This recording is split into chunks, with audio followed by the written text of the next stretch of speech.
Welcome to that Groovy Scoobcast, your go-to audio hub for all things Scooby-Doo. Wait. When was the last time you washed your hands? That's right, not since you died, unclean spirit.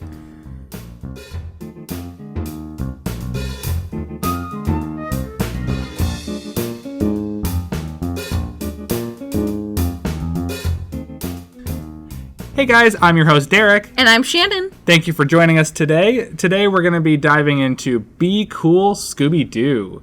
I'm really excited to start talking about this show, Shannon. I am, because I've said it a few times that when it first came out, I didn't want to watch it. I wanted nothing to do with it. And then it turned out to be one of my favorite Scooby-Doo series. Right.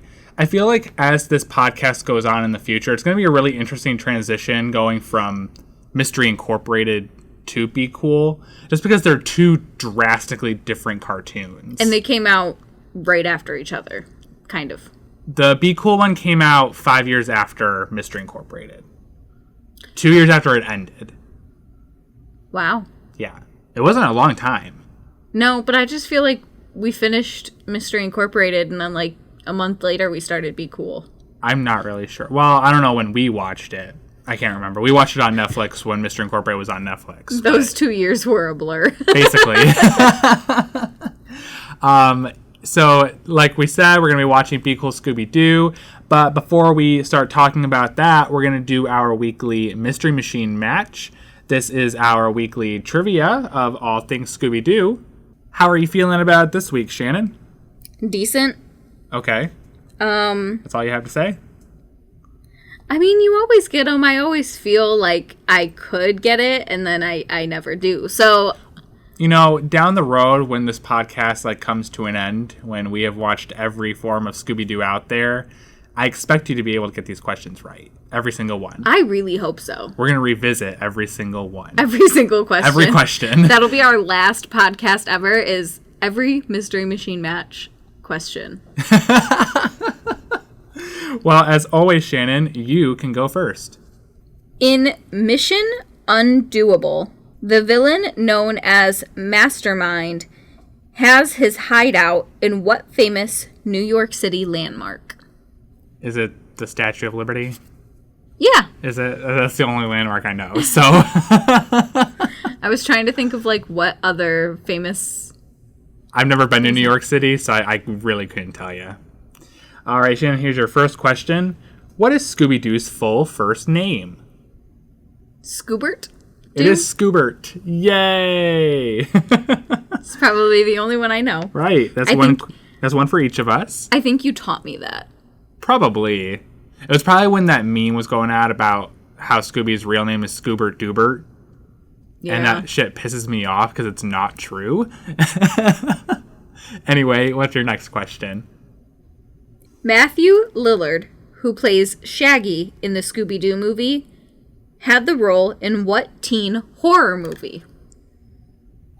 I don't know anything about Matthew Lillard. The funny thing is, I actually know this one. I want to say it's one of my favorite scary movies, but you wouldn't get that. I wouldn't know. I forfeit. I really have no idea. Scream. Was it Scream? He played the bad guy. He played Scream. Really? Yeah. Spoiler alert if you haven't seen it. I actually never saw Scream. I saw it much later in life, and I like Scream. I think because it's a good psychological one.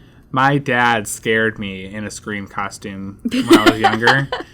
I may be remembering it incorrectly because I was a kid. Yeah. But from what I remember, I was in the living room watching TV with my mom in the dark, and my dad just walks up the hallway into the living room wearing the Scream costume. And I know that my dad listens to this podcast, so I'm hoping that he's laughing right now remembering this. I'm surprised I haven't heard that story, so that's a great one. Right. All right, Shannon, here's your next question. Whose aunt works with undersea creatures? Probably Velma's. You are right. Oh! It is her Aunt Thelma, who works at the Marine Institute. Okay. I think that was a pup named Scooby-Doo when she was introduced. I was going to say, I vaguely remember it. All right, Shannon, what's your last question for me? Which of these was a demon on the show. Which of these was a demon on the show? Shark demon or piranha demon? Shark demon. Yeah. Okay, here's your last question. Name the boat captain who was also a cat creature in Scooby-Doo on Zombie Island. We were just talking about this because I can't remember anyone's name ever. Oh, shit. And that's one of my favorite movies, Derek. Yeah. But if you asked me any of those characters' names, I'd have no idea, so I don't know. Do you have any guess, or No. are you going to forfeit it? Thad is the only thing popping into my head, and I know that's not right. What is? Thad? Thad? Like Thaddeus? Yeah. Oh, no. No. His name was Jacques. Jacques. Yeah. Yeah, I wouldn't have gotten that. All right. Well, I liked him. Don't remember his name. All right. Well, this week we both gained 2 points, and that puts our scores currently at me with 25 points and you with 20 points. We're getting up there right now. I mean, at least you're not gaining any more on me.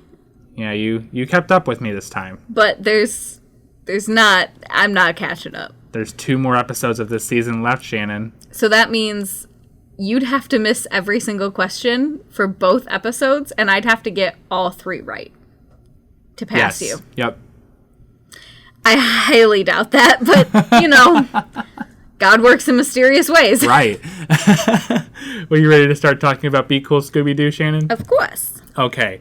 Well, the episode that we are reviewing today is titled, If You Can't Scooby-Doo the Time, Don't Scooby-Doo the Crime. Our premise for this episode today is coming from Scoobypedia. Fred is set on visiting the Vault, a high-security prison which is hampered by mistrust of a sandwich thief, and maybe more importantly, the ghost of an escaped inmate. We keep forgetting to mention where people can watch these episodes, so listeners, I'm really sorry. If you want to pause and you can come back later and watch this episode, the episode If You Can't Scooby-Doo the Time, Don't Scooby-Doo the Crime can be found on Volume 2 of Season 1 of Be Cool Scooby-Doo on DVD, or you can also find the episode available on Amazon and iTunes. I think if you're a Canadian listener, you can even watch it on Netflix. Don't take my word for that because we're not Canadian, but I believe that is correct. Anyway, if you can't Scooby-Doo the crime, Shannon, don't Scooby-Doo the crime. What were your thoughts? I liked it. It's definitely not one of my favorite Be Cool Scooby-Doo episodes, so as excited as I was to start Be Cool, this episode wasn't one of my favorites. It was kind of underwhelming. Yeah, I know there's better ones out there. Right. So the episode starts with 2 prison inmates. They're cleaning the warden's office. They're dusting and, wiping down the entire place. And we had to keep pausing to check out some of the really interesting items that the warden has in his office. One of the best things about Be Cool is they have a lot of really small jokes that you don't notice. Right. So you have to, if you pause it's not like in your face. No, if you pause it like we had to, then you see them and you can be like, oh my gosh. But if you're just watching the episode, you may not notice all the little things. So it shows that they really did go and put like intricate details in it. It's something I really appreciate about this show is that there's a lot of jokes that aren't in your, like there are jokes that are really, really in your face sometimes, but then there's some that are just really in the background and it's really subtle. It's not supposed to be, oh, haha, look at that. Like it's for watchers who are like actually paying attention to the episode. So, for example, some of those were, as they're dusting, they are cleaning the pictures on the table. Right, the picture frames. And the warden has 3 really interesting pictures that Shannon and I both really appreciated. One showed the warden laughing because one of the prison inmates' parole was denied. So he's holding up a certificate that says parole denied. Laughing about it. And as, like, in the background of the picture, a prisoner's being dragged away, like, screaming. Another picture showed the warden about to torture one of the inmates. He had some kind of a mask on, like he was probably dangerous, the inmate. Yeah. And he drew a mustache on the mask. And the third one was him flipping a big switch, which you can only assume is the electric chair. Doesn't show the electric chair, but it's implied. And he looks so happy Very to be thrilled. doing this honor. So while they're cleaning, they start talking about Stealin Stan. So Stealin Stan is a prisoner of the vault, the prison that this episode revolves around. And he apparently, according to legend, had escaped the vault. And no one escapes the vault. It's just a big... No one's able to do that, essentially. So he had to swim out of the vault in order to escape. And so Yes. half the people think that he drowned on the way because nobody can swim that far or that heavy of water. Yeah. And the other people think that, he did. He made it. He's safe. He's living his best life. Somewhere out there. And they start arguing about it. Something that shocked me, so the two are chained together. Yes. And they get in a really petty fight where one wraps the chain around the other's neck and arms and starts making him hit himself. For a moment, I thought he was just going to strangle him, but it devolved to, stop hitting yourself, stop hitting yourself. Which is funny to me because, you'd think to be in a prison like the Vault, you'd have to be a murderer or, whatever. And so the fact that he's just, stop hitting yourself, shows how... childish these people are. Yeah, how, just petty crimes these people did. Right. And that's when this glowing water, starts to ooze into the room through the door. And the door opens to reveal what is assumed to be the ghost of Stealin Stan. And the two inmates freak out, and that's when the intro music starts. So what did you think about the intro for this series? I don't hate it. It's not one of my favorites. It's not anything super memorable, I guess. Yeah, it's not something to write home about, but it's an intro. Notice how this one and the intro for Mystery Incorporated, we didn't really talk about that one last week, but neither of them have lyrics. No. It's just music. It shows a lot of visuals, but not any lyrics. And I do think that's kind of a more powerful opening. It's not as catchy, so with Mystery Incorporated, because there's no music, it implies this is a serious show kind of thing, so it gets you more into it. You're not joking around and dancing around for it. Be Cool, I think if they had a catchy little intro, it would have been cuter, but it definitely... The music's really upbeat, though. Yes. I think it does set a good tone for what the series is like. Yes. I'm wondering what Scooby-Doo Guess Who will have in store when it comes out next summer. Intro-wise? I don't care. You don't care right now? I'm so not looking forward to it. It's going to be added to our roster at some point, Shannon. I know. It'll probably replace one of the series that end up burning out over time once we watch all those episodes. Probably the 13 Ghosts of Scooby-Doo. Ew. Think about it, though. We will probably have watched all the 13 Ghosts of Scooby-Doo episodes before Scooby-Doo Guess Who comes out. It's really depressing to think about. But just replace... We're going to have 2 Scooby-Doo movies that we're going to have to watch. Scooby-Doo... We're going to have a lot of guest stars. So after the intro, that's when we're on the boat. And Fred is super passionate about the vault. Okay, so I have a lot of things to say about the Vault, but I'm going to start with one thing. So they talk about how the Vault is the best prison ever built, blah, blah, blah, blah, blah, all this stuff. We'll go into everything that the Vault has in a second. But they've also visited Alcatraz, which is supposed to be similar. Yeah. So I'm wondering... I think the vault's supposed to be based on Alcatraz, essentially. I wrote down, is it the same place? No, I don't think it's supposed to be the same place. I think it's just supposed to be inspired by Alcatraz. Okay. In terms of concept and the fact that it's an island prison. Gotcha. That is, known for not having people escape from it. You know what I mean? Yeah. So the reason why they're going to visit the vault is because Fred is a pen pal with the Warden Bowman. And something I noticed, you wouldn't know this unless you've watched other episodes of Be Cool Scooby-Doo. Did you notice how Velma had floaties on her arms? Yeah. So there's an episode where they go on a cruise ship, and it turns out that Velma is afraid of water. Like, she's afraid of swimming, and it's just her biggest fear right now in this show is drowning or water. Not being able to swim.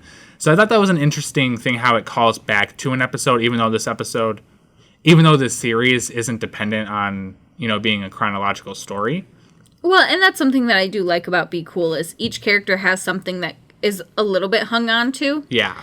And then there's something specific to each episode. Right, yeah. I mean, it's kind of like What's New Scooby-Doo in a way. Yeah. Where, they have elements of previous episodes that do appear in later ones, just so that you kind of get a better sense of the world building that's going on.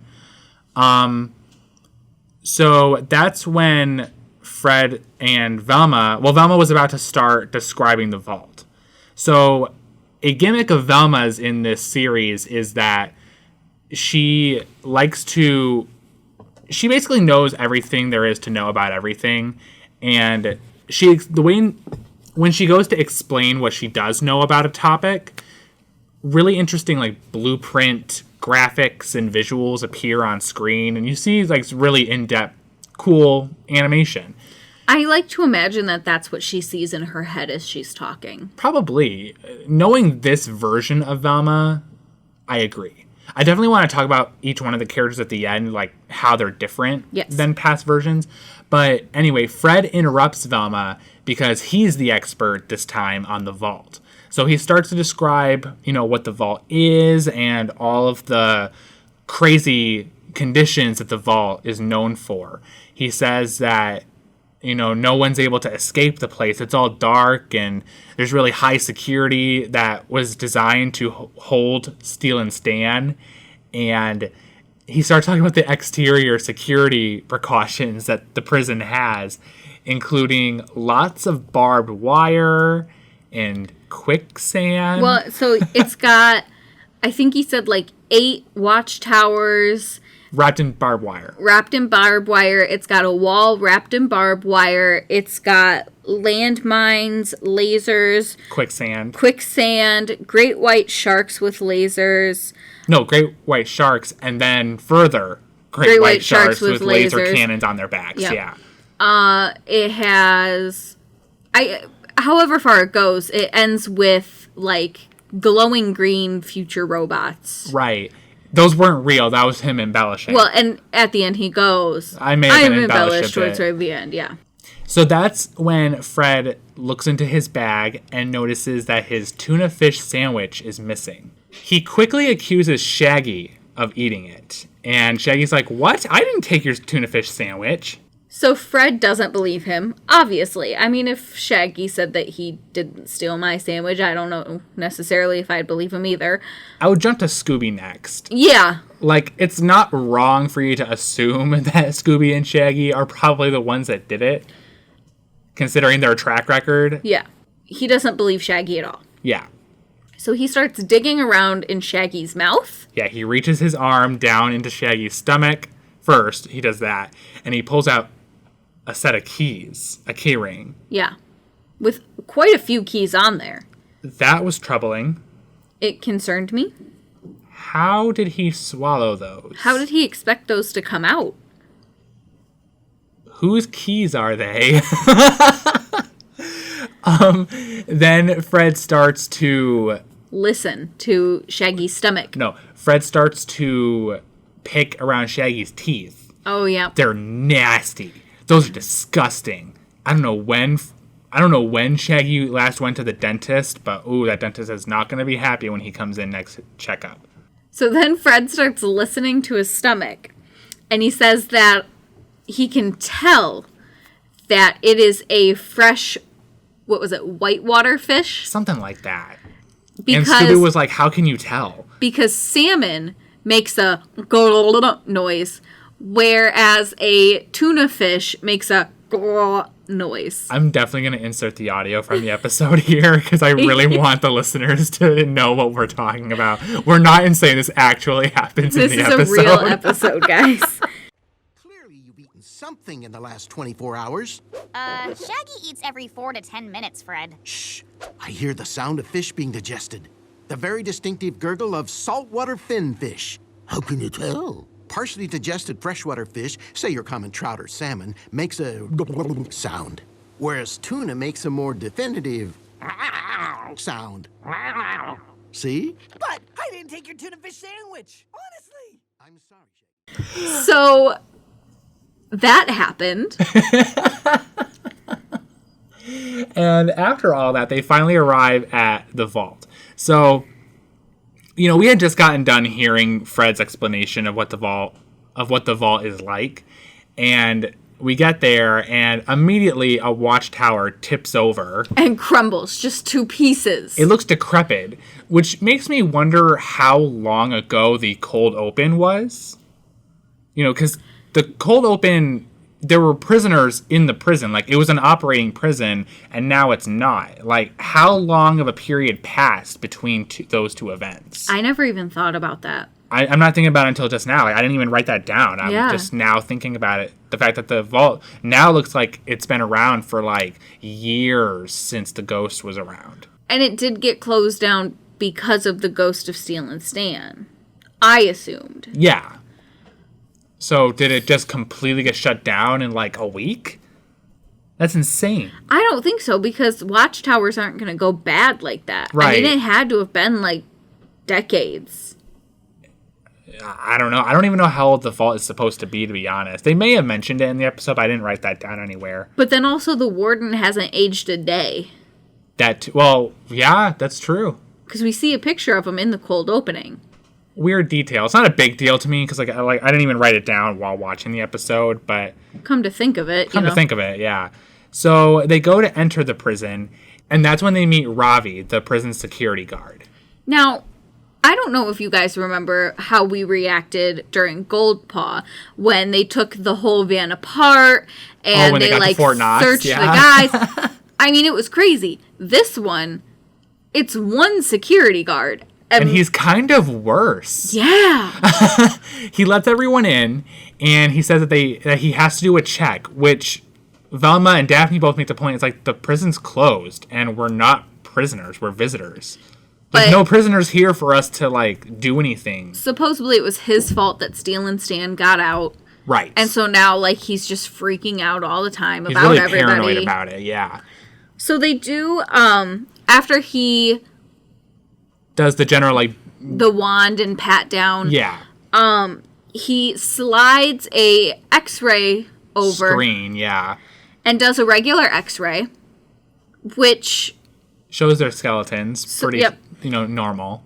then they do an infrared and a gamma red, and then they do a really cool one, a retro, and it shows their Gang in outline. their, like, classic "Where Are You" animation. I thought that was adorable. It was a really cute nod. And it was so quick, Yep. too, It's one of those things where they don't comment on it. It's just something that's a visual gag more so. Well, and right after it, they do comment on the x-ray. Yeah. Because we see a second set of keys inside Right. Shaggy. Yeah, so he's now eaten 2 sets of keys. His reasoning is because the first set went down so easy. That's not a reason to eat a second set of keys. Whose keys are you eating? They didn't have the van in this episode. Maybe that's whose keys it is. It's the car keys? The first set and the second set. Okay, but let's be real, though. Fred would have noticed if the car keys went missing. I mean, they didn't use it. Yeah, but I'm just saying, in this series, the Mystery Machine is Fred's baby. Yeah, and he is kind of anal. He would not have let those keys get out of sight. That's true. So they enter the prison now, and they finally meet the warden. His name is Wayne Bowman, and he goes by the philosophy that evidence never lies. And that's what is the premise for Fred's, argument that Shaggy took the sandwich. Now, he claims that he has evidence against Shaggy. So far, the only evidence that Fred has presented about Shaggy stealing his sandwich is the stomach sound, and that's it. That's the only evidence he's had so far. And mainly his main evidence is that Shaggy would be the one to steal the sandwich. Yeah. I don't know. So Bowman takes the gang on a tour of the prison, and that's when he starts to explain that the prison is haunted. He takes them to his office, and something that I noticed in the background was that there's a painting of the warden behind his desk.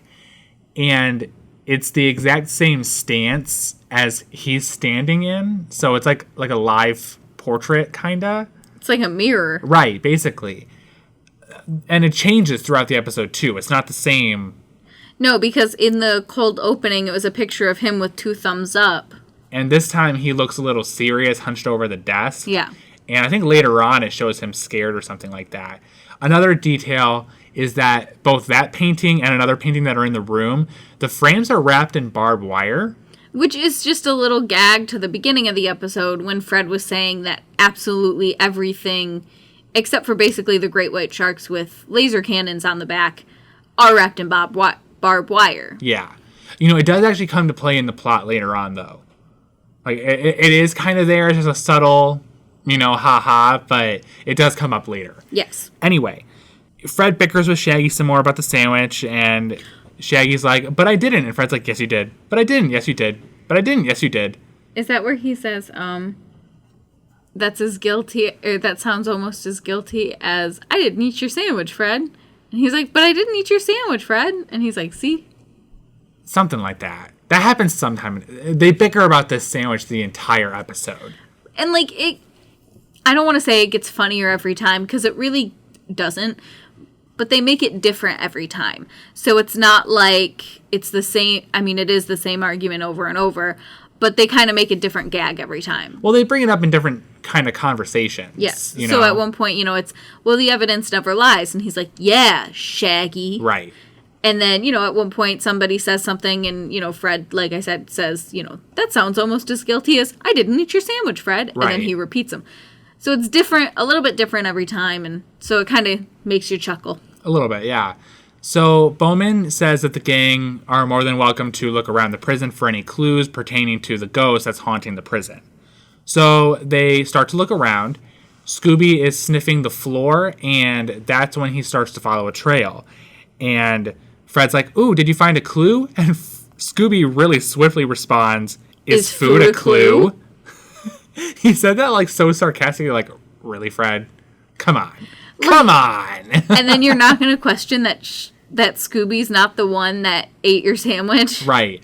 They end up in the mess hall, which Fred exclaims that he's surprised Shaggy's still hungry after eating his tuna fish sandwich. So that's one of those gags you were saying. And I think that was the point where Shaggy kind of broke, where he was like, I'm done. We're not arguing about this anymore. That doesn't happen until later. No? Yeah. Okay, because at this point he goes, when he says, I'm surprised you're still hungry after eating my tuna fish sandwich. And he goes, you know what, Fred? If I ate your measly sandwich, I would still be hungry. This is me we're talking about. And he goes, aha, how did you know my sandwich was measly? Evidence! So anything Shaggy says at this point is going to make him guilty. Yeah, he can't say anything right. They end up in the mess hall, and that's when, Scooby and Shaggy, they're sniffing around the whole place trying to find food.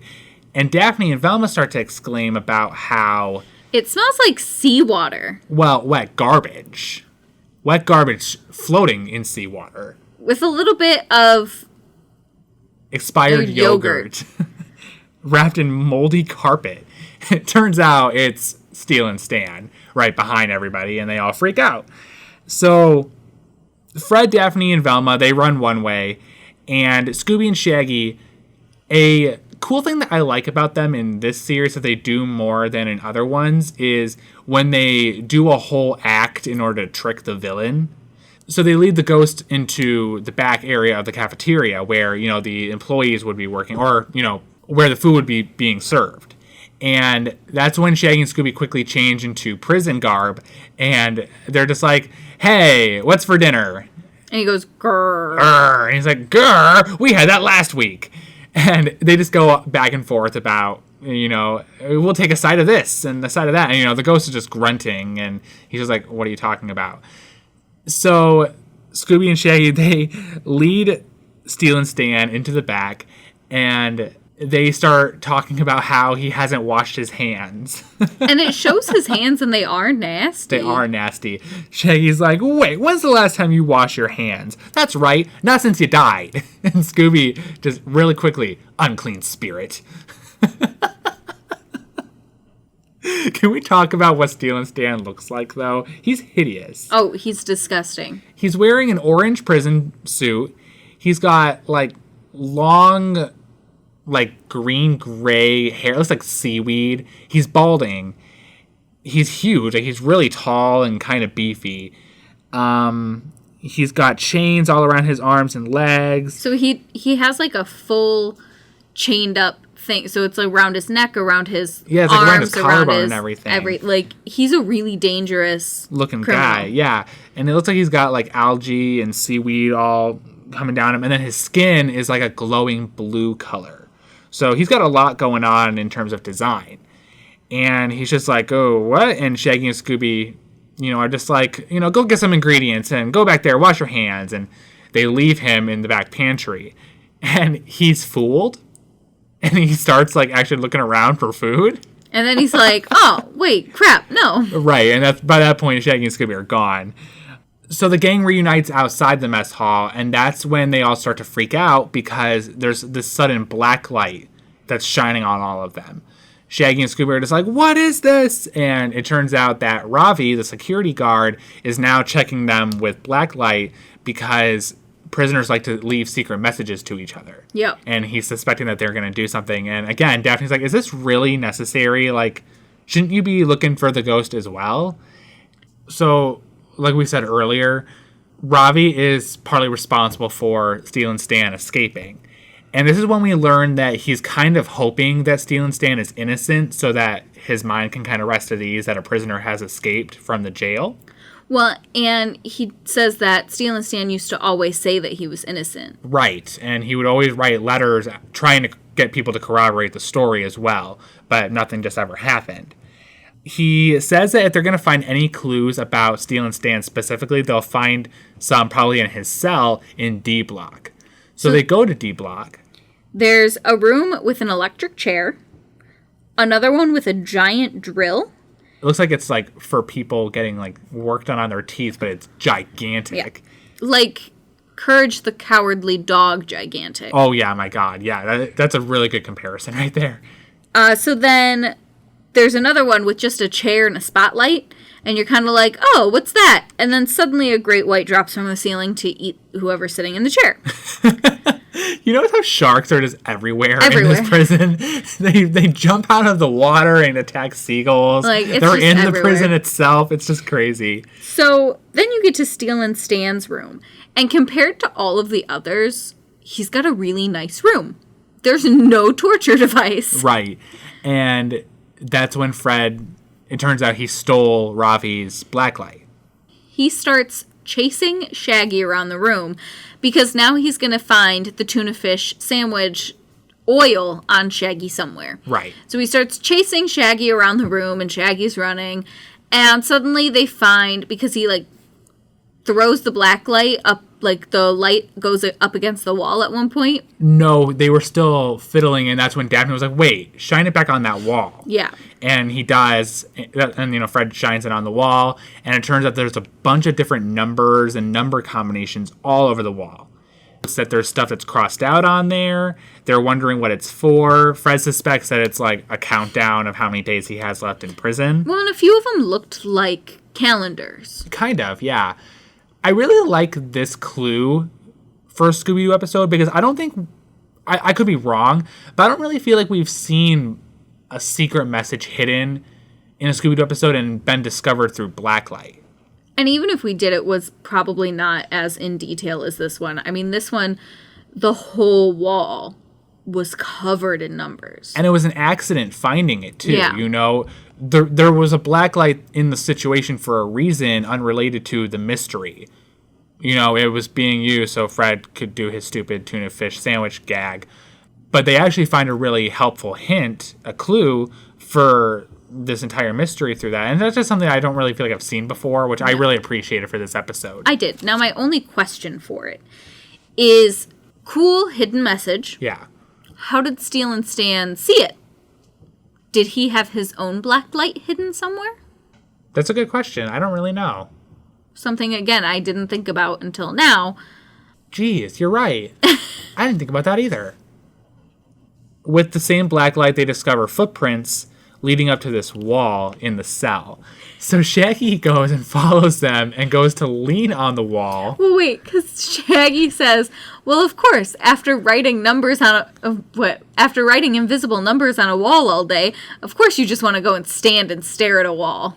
Or something like that. And it was just like, oh. And then he just falls through the wall. And then there's just a moment of silence. And he's just like, I'm okay. It turns out that the wall is fake. Stealin Stan was digging a tunnel.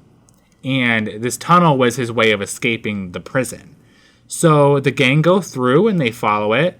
And they find a light at the end of the tunnel. They find themselves in this room where... I'm sorry, I just looked at how I spelled sandwich. How did you spell it? Spell it for the listeners. Sandwich. Yes. There's so many times where I'm writing and I spell things wildly wrong. Well, because something else starts happening on the screen, so you finish the word real quick and you go on. Do you want to hear how I wrote thinks? Yes. THINSKS. Thinks. Anyway, they come out of the tunnel and they discover this water that's on the floor. Scooby smells it and describes it as a smelly puddle. And it has this light that's shining on it. Velma's, wondering what this light is for. Well, Velma, who supposedly always knows everything, flicks the light on and off a few times and goes, I don't know what it's for, but it's plugged in up there. Kinda, yeah. And it was like, oh. The light, it goes up this... I'm assuming it's like a ladder, and it turns out that there is a secret passageway behind a bookshelf in the warden's office. So now they're back in the warden's office, and they're like, that's strange. Why would this need to be here? And suddenly the chair at Bowman's desk turns around, and it's Stealin Stan's ghost. So that's when it initiates this episode's chase scene. Be Cool Scooby-Doo returns to the, chase scene music, that they do. It's a classic Scooby-Doo trope, at least in season 2 of Where Are You? They didn't actually do that in Mystery Incorporated now that I'm thinking about it. They had chase scene music. Well, they had chase scenes, but, they didn't have, a song with lyrics that would be, playing over the chase scene. I thought they did. They had, chase music, but not, Simple Plan or whatever the band of the week was, What's New Scooby-Doo. This episode actually has an actual song, and I liked it. I actually really like the music that they use for this series when they're doing their chase scenes. So that's when Stealin Stan, he's chasing them around the prison. So again, we get a little hint at wizardry. Oh, you're right. They had moving staircases. Hello, Harry Potter. They're getting chased around by Stealin Stan. They go up the staircase moves, and they just kind of keep going. And think of Hogwarts, and this is what we're talking about, guys. Yeah. We forgot to mention, Fred did describe this in his description of the vault in the beginning of the episode. So this wasn't a huge surprise or something out of the ordinary. He did say it at the beginning. Well, yes, because he described the whole prison as a labyrinth. Yeah. I would definitely get lost there. Mm-hmm.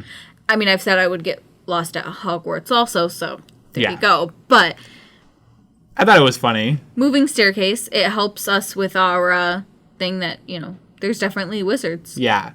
Shaggy is a wizard, specifically. Shaggy's family is specifically a wizard.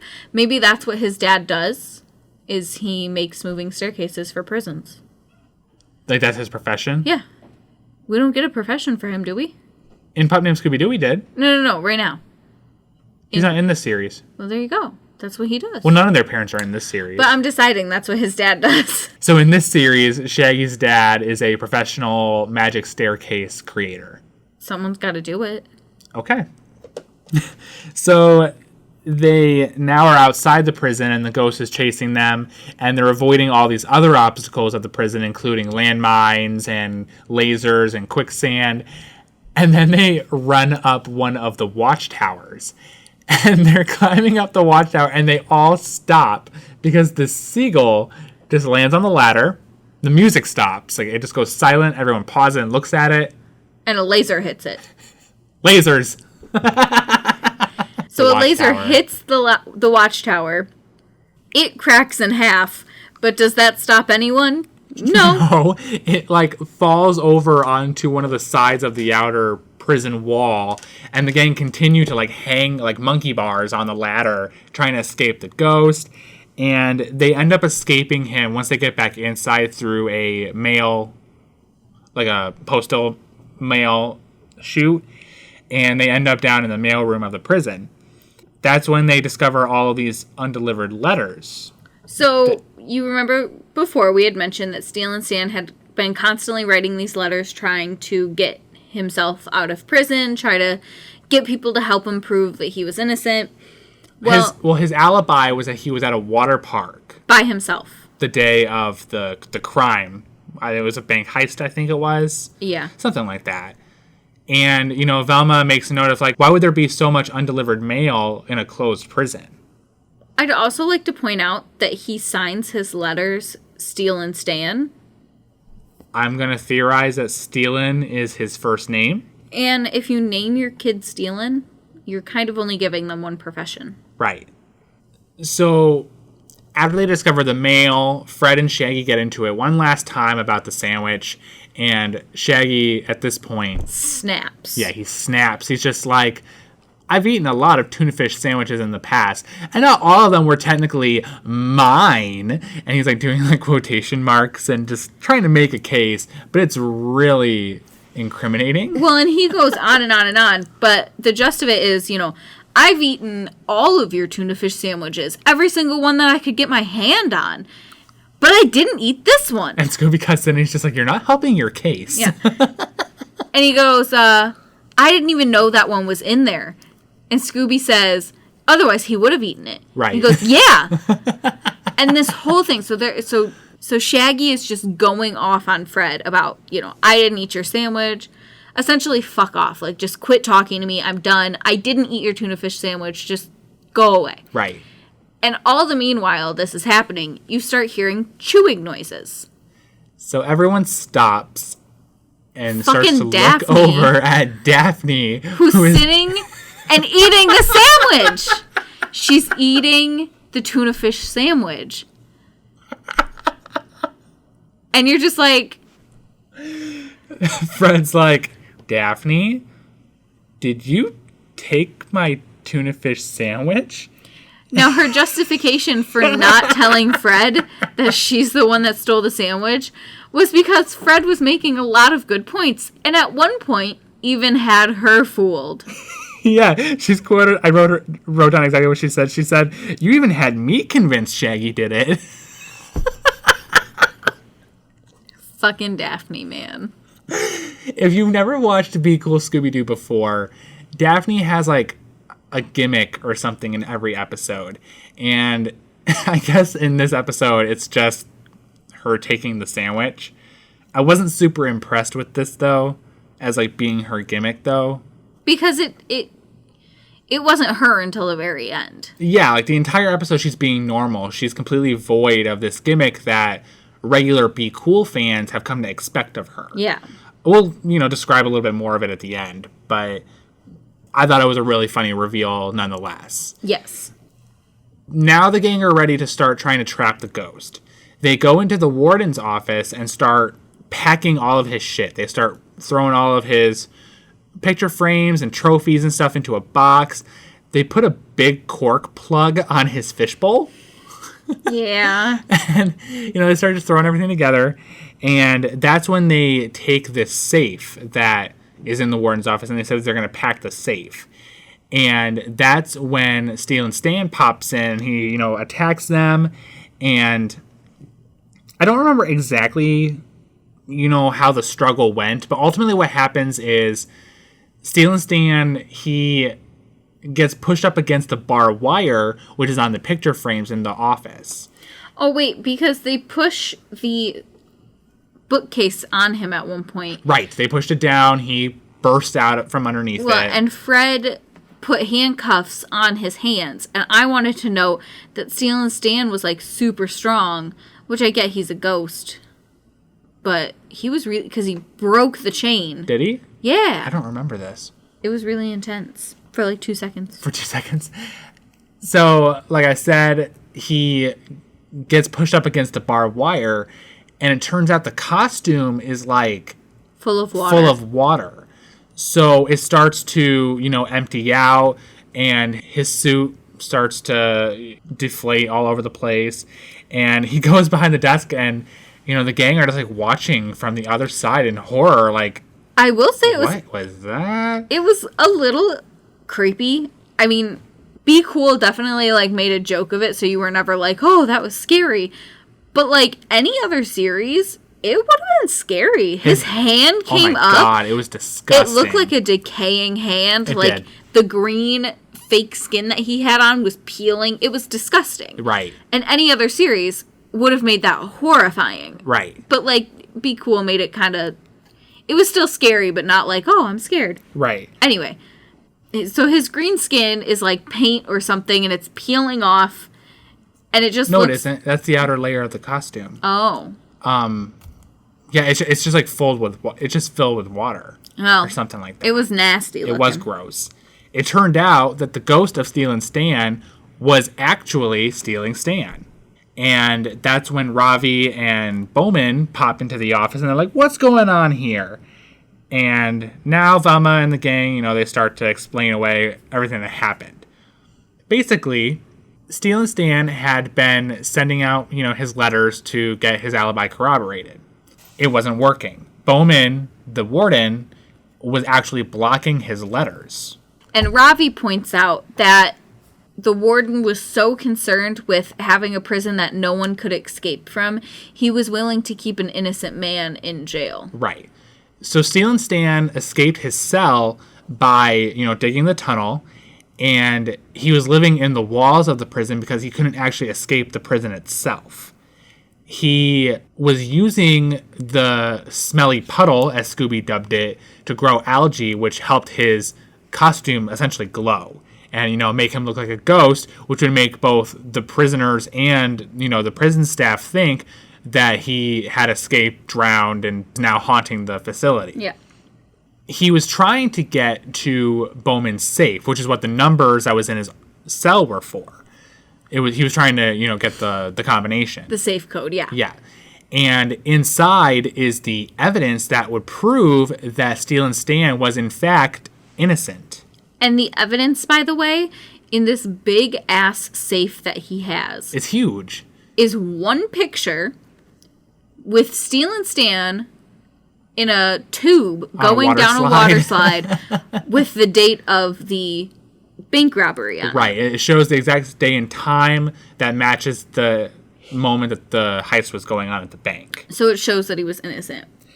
I noted that the date that the crime occurred was October 28th of 1990.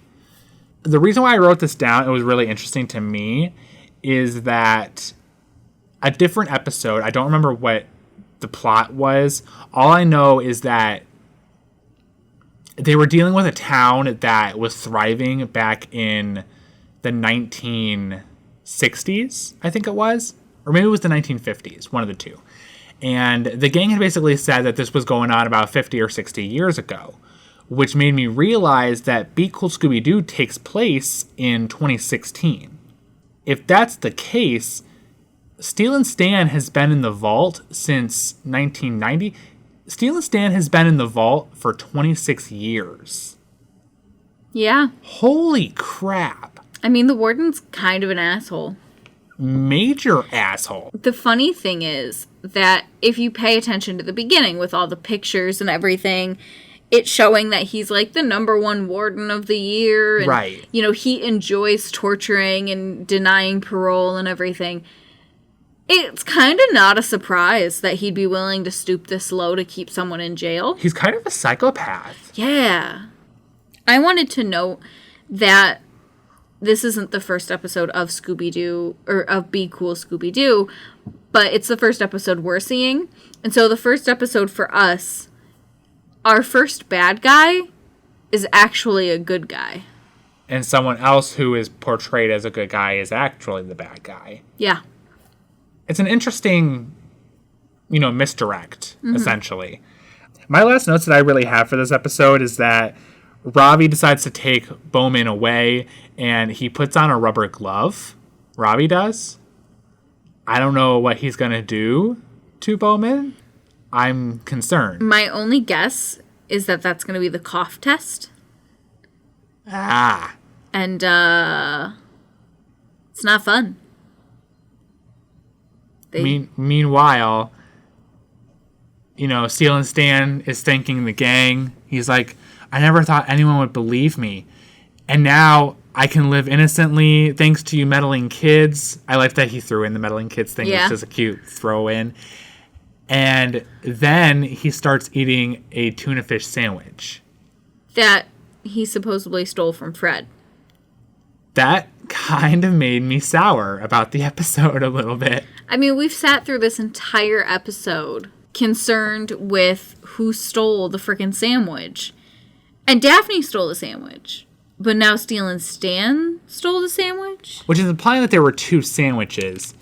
I don't know. I didn't really like that ending to the episode because, the gang realized that he's the one that has now stolen this other sandwich, and Stealin Stan disappears into the walls of the prison, and that's the end of the episode. That's it. I feel like it would have been funnier if either Daphne was the only one who took a sandwich or Stealin Stan was the only one who took a sandwich.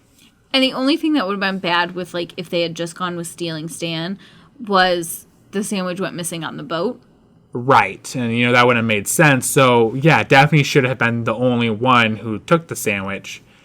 I get that it's just supposed to be, funny. You're not supposed to read in too much to it. But, I don't know. It kind of undid the gag for me a bit. I think if they wanted to, do that, it could have been something they could have thrown in that, Shaggy was like, why would I steal your tuna fish sandwich when I have my own tuna fish sandwich? Right. And then at the end, Stealin Stan could have been biting this tuna fish sandwich, and Shaggy could have gone like, hey! Yeah. That would have been kind of funny.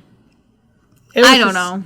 It's not a big deal to me. It's just, it kind of undoes the whole point. It kind of undoes the entire joke for me. That is, the joke of the episode, essentially. Yeah. That's the joke that is highlighted the most. It's the running gag, and it's undone in a split second in the very last moments of the episode, Let's talk about the animation style real quick. Okay.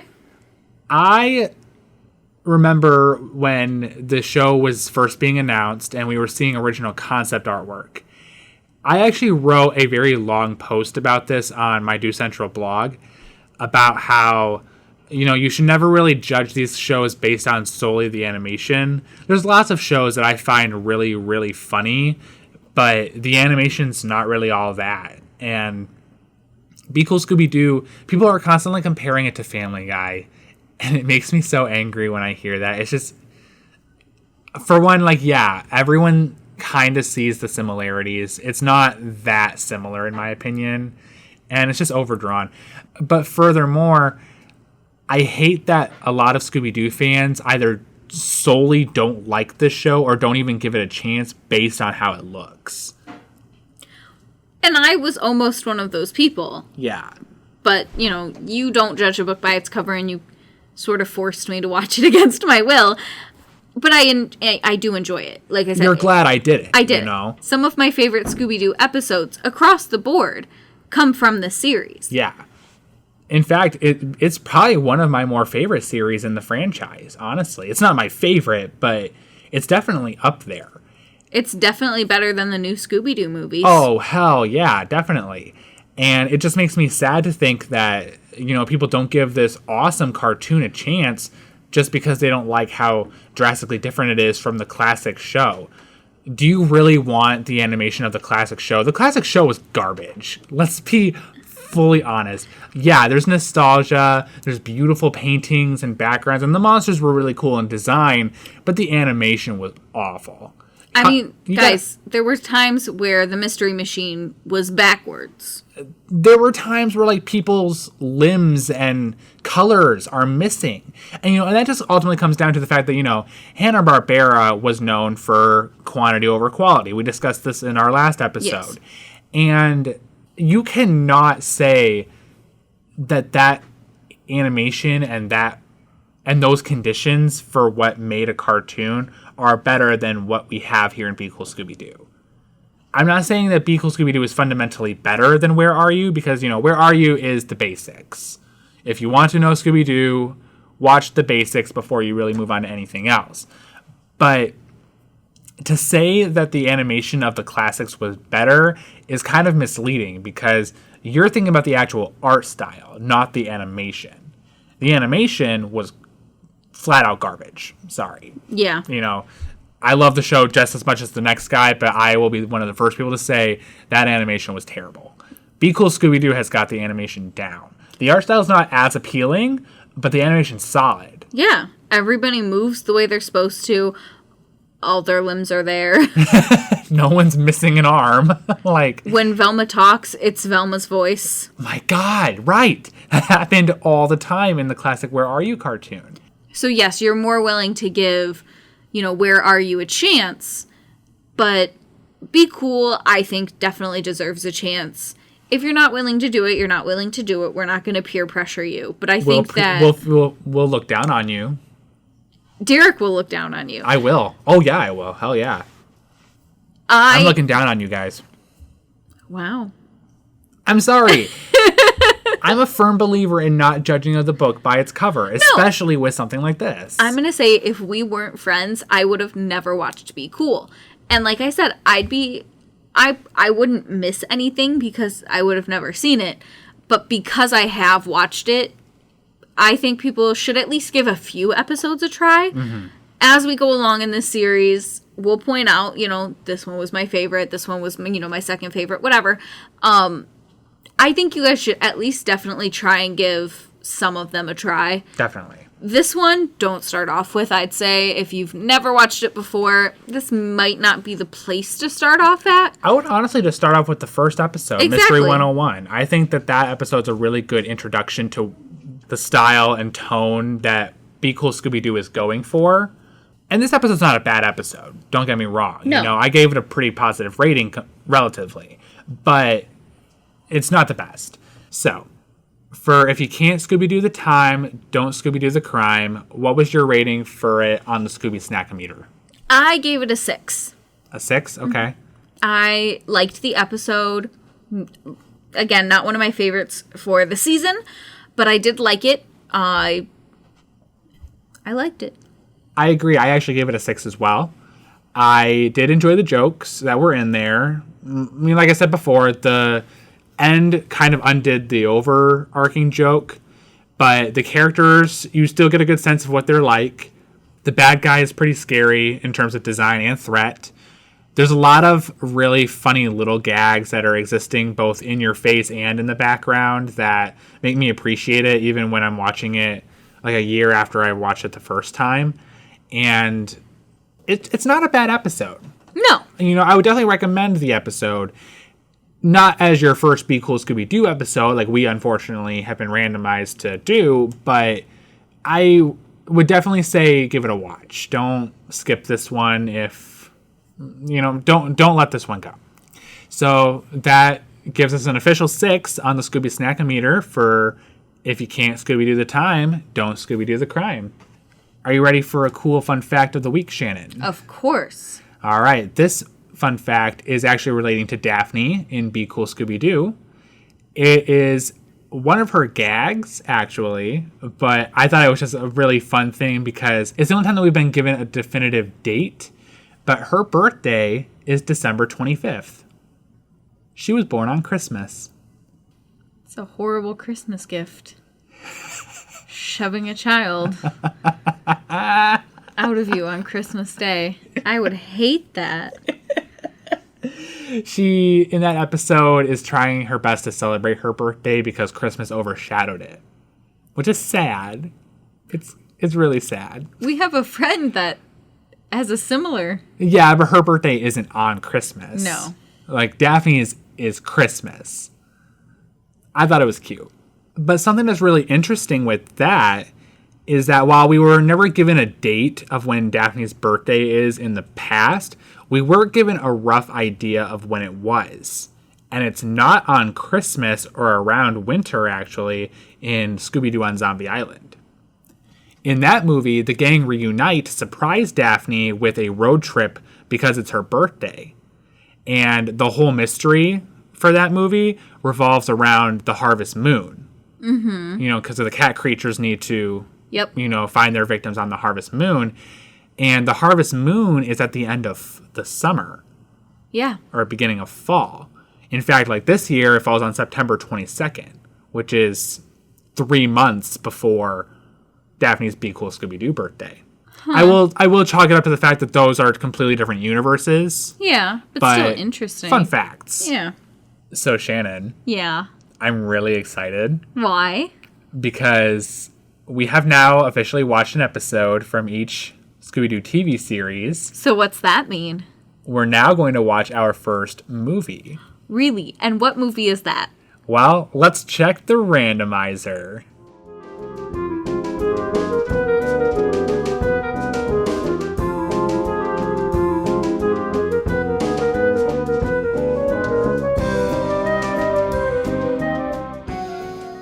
Well, it looks like our first movie that this podcast is going to review is Scooby-Doo and the Monster of Mexico.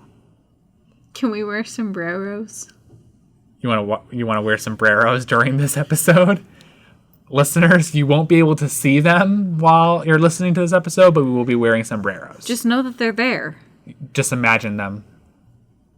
In fact, I want you guys to draw pictures of what you think we look like wearing the sombreros and submit them to us on Twitter. Have you ever seen this movie before, Shannon?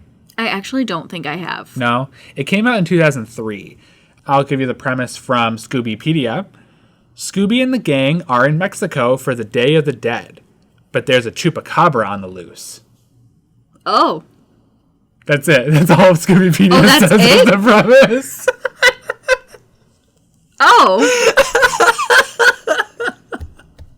Okay. So out of curiosity, do you know what a chupacabra is? I know that in folklore, it's supposed to be like a monster that eats goats or something like that. It's got spikes on it. It's actually supposed to be like a super scary creature. In this movie, it's not like that though. Oh, okay. The characters that are in the movie describe it as the Mexican Bigfoot. Okay. It's a giant furry creature. It's definitely not what you would expect the chupacabra to look like based on folklore. So that's something that we can definitely look into research-wise before we talk about this movie. Yeah. If you guys want to watch this movie before we review it, you can find it in 3 different physical formats, being VHS, DVD, or Blu-ray. And then you can also find the movie online on iTunes or Amazon. I'm sure you can find it elsewhere as well. But those are the platforms that we will suggest you find the movie at. In the meantime, if you want to talk about this podcast, past podcast, what you're looking forward to with this movie, you can always find us on Twitter at Groovy Scoobcast. You can email us at thatgroovyscoopcast@gmail.com. Or you can contact us on Do Central, my Scooby-Doo blogs on both Tumblr and Instagram. I share all sorts of really cool media, news, and pieces of my collection on Tumblr. And on Instagram, I share a piece of my collection every single day. And if you'll recall, guys, a couple weeks ago, we shared information about a really cool giveaway that Shannon and I are going to be giving out at the end of this podcast season. Now, I asked the listeners to guess what color this Scooby-Doo plush toy was. I haven't revealed it yet. We're still not going to tell you. Now, if you want to be entered in the chance to win this prize, all you have to do is tweet at us, email us, or message us on Tumblr or Instagram for Do Central, and let us know what episode of our podcast so far has been your favorite, or even say which episode we reviewed so far has been your favorite. You can tell us either way. We would love to hear what you guys have to say. You can even talk about what you would want to see going forward. If you do any one of those 4 platforms, being Twitter, Instagram, Tumblr, or our email, you'll be entered to be randomly selected to win the prize. Like we said before, it is a Scooby-Doo stuffed animal. It is right now a surprise color. Can't wait to reveal what it is. But in the meantime, we look forward to hearing what you guys have to say. And with that, we thank you for joining us this week on That Groovy Scoopcast. Come back next week for a Scooby snack-filled time. Bye, guys. Bye.